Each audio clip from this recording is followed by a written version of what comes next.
Deadman's Hole. This is a story I probably shouldn't tell. It might scare you into giving up fishing. Even years later, whenever I think about the experience, I shudder, and the hair stands up on the back of my neck. Ask Lance Smith. He was a witness, and he'll tell you the same as myself. It was a disturbing evening. It happened on Thursday, October 31st, 1981, Halloween night. After a long day on the river, during a particularly harsh Montana autumn, the bright lights of Polly's diner were scant protection from the dark of the moonless night. Earlier in the day we had been in high spirits, but the mood had swayed, drifting towards foreboding. A gust of wind raked a leafless branch across the window next to our table, as if a fleshless hand was clawing to get in. Lance and I exchanged an uncomfortable glance. My gaze dropped to my food. Lance tried to make a joke, but it didn't cut through the unexplained feeling of uneasiness. It had been a long time brewing, like dread was building as the sun set, or as if the wind was blowing fear, not cold. Perhaps it wasn't fear, though, but more like an unbearably sadness waited just outside the door. I remember feeling the warmth leave the room. A moment later, the silence was shattered. The door was flung open with a bang. Leaves, dirt, and debris flew into the diner on a helter-skelter demonic dust devil, and the wind made a whispering cry. The cook and the lone waitress slowly turned, and we all stared at the open door, each sensing the same unexplained foreboding. I gasped when the gaunt figure stumbled in from the black. He was dressed in colorless tatters, and his pearl blue hands pitifully clutched his collar. Cuts and scratches lashed his exposed flesh, and his eyes were sunken, black and unseeing. But the most alarming thing was the stark white hair. It was filled with sticks and thorns, and in the fluorescent light looked as white as cold bleached bones. Then a plea of despair came from the lost soul's blue lips. "Help me." The long silence that followed was broken only when, without warning, the pitiful thing collapsed in a heap, falling straight down, as if all his bones were forced into another dimension. It took some time for us to get the courage to move, but Lance and I were the first. Warily, we circled the body, expecting to find only decay or some gaseous remnant of an evil spirit lingering in the air. But on closer inspection, we saw it was just a man, young of about 20, although in a bad way. He was wearing old fishing waders and a handmade sweater, frayed and damp. Braver than I, Lance tried to revive the poor fellow. Hot coffee was poured, blankets were brought, and our unexpected visitor was moved to the bench of our booth. At first the boy didn't say a word, and just sat there with his eyes closed, shivering with either cold or fear, or both. Then suddenly his eyes shot open, and he started to claw the air, fighting off some imagined or remembered terror. This fit of panic lasted for some time, but slowly he calmed and began showing signs of recognizing his surroundings. We got him to drink a little coffee, and he finally gathered himself enough to converse and begin to reply to our questions. His voice was a feeble whimper, barely discernible, and projected an all-consuming misery. At first he just gave us a little background. Apparently he was a local, upriver from Hardin, a family farmer, and on the Bighorn for a day's fishing with his father. Concerned, Lance cut to the chase and asked, "What happened?" With the question, our guest instantly became sullen. When he spoke next, it was with both remorse and fear, as if he suddenly realized merely telling his woeful tale would be the same as reliving it, and afraid to do so. He then looked at us, and we could clearly see the depth sorrow in his eyes. It was a look of sympathy and apology, as if he were condemning us to something horrible by being witness to his story. "I was fishing on the river alone," he whispered. He spoke in an unsophisticated Montana drawl. "I saw the two of you float by in your Mackenzie boat this morning. I passed you in the green canoe." Neither Lance or I remembered seeing any green canoe that morning, but said nothing. "It was a good day on the river," he said. "When I was young, my pa used to bring me fishing here, but he disappeared and I haven't been able to find him.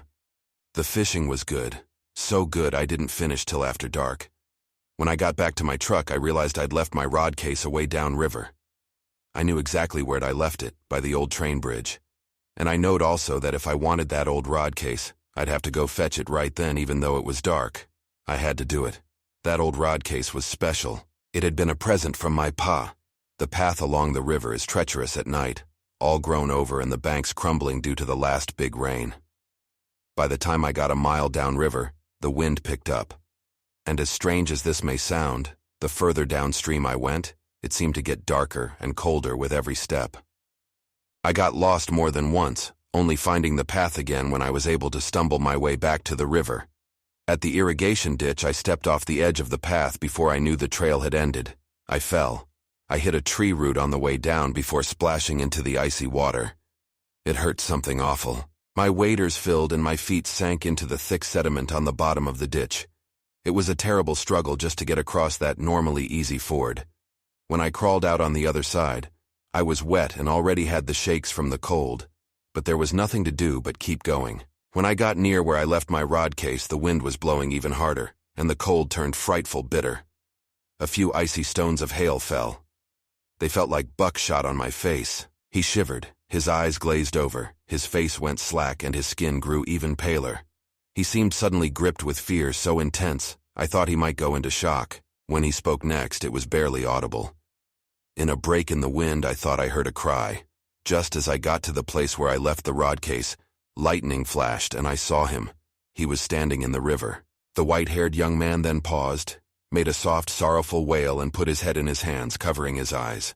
He was standing, he repeated, now almost in tears, in the river 20 feet from shore, just upriver from that old washed-out train bridge where the sinkhole is.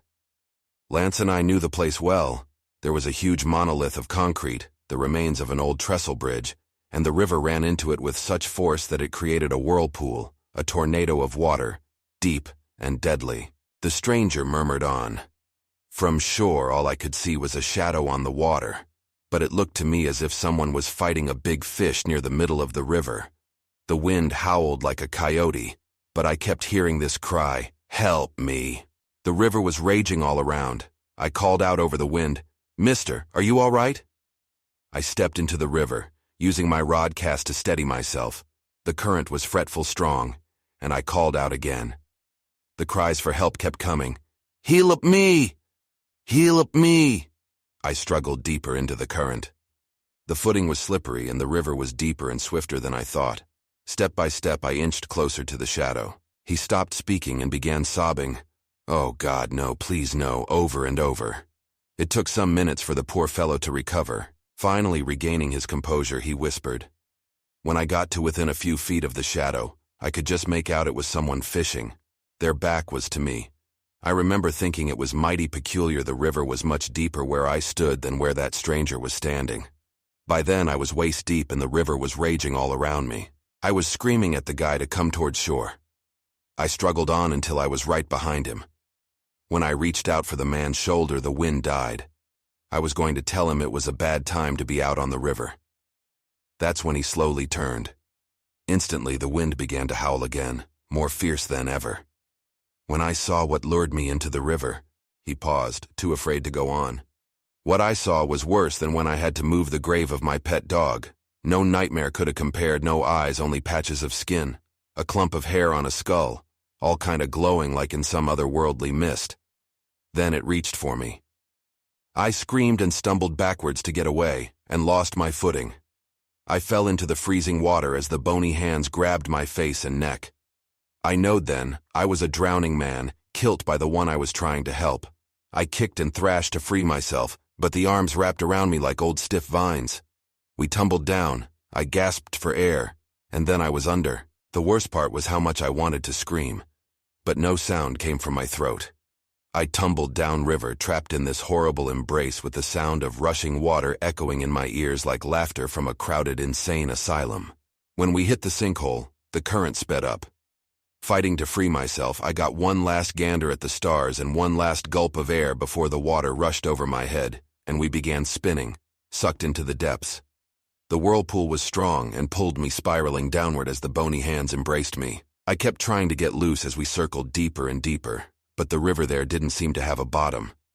The grip that held me was so tight, and I was so cold. Finally, I gave up the struggle. Just as I thought I was going to pass out, a strange calm came over me. The whirlpool had spit us out and we were drifting in a smooth arc downriver not far from the bottom. I opened my eyes and the man holding me had changed. It weren't no more the horrible thing out the grave, but an elderly man, a strong, wise, crafty old coot, who somehow looked familiar. And then, with certainty, I knew it was my own dear Pa, taking me down to a cold, lonely end. He looked at me, kinda imploring with such love, and I knowed he wanted me to stay with him. I had a strange feeling that it would somehow be all right if I did. I went to hug my pa back, but he smiled and gently pushed me off like saying farewell, love in his eyes. We slowly drifted apart and I didn't understand. Then, my pa just disappeared into the dark. That's when I felt my lungs about to explode and I thrashed for the surface. I was trying my hardest but going in slow motion. I was so deep, I almost didn't make it.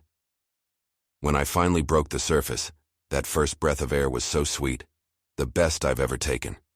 The river in all its fury was still determined to keep me though, and I had little strength left. It took some time and a terrible chore, but I finally was able to crawl out of the river. The current had taken me another mile or so downriver. For a long time I just sat in the muddy grass, so grateful to be alive.